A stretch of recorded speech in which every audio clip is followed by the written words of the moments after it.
Gas అని చెప్పి ఏ సమస్య వచ్చినా అది గ్యాస్ అనే బకెట్ లిస్ట్లో వేసేస్తాం.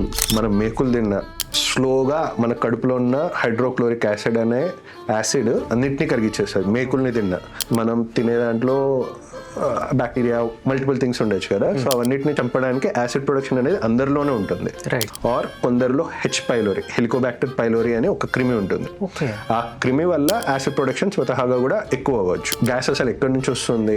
ఇడ్లీ దోశ పిండి పెట్టేటప్పుడు నైట్ కొడతారు, పిండిని ఓవర్ నైట్ పెడతారు, సో దట్ ఫర్మెంటేషన్ వచ్చి సంథింగ్ అది ఉబ్బడం పుల్చడం అనేది అంటారు కదా.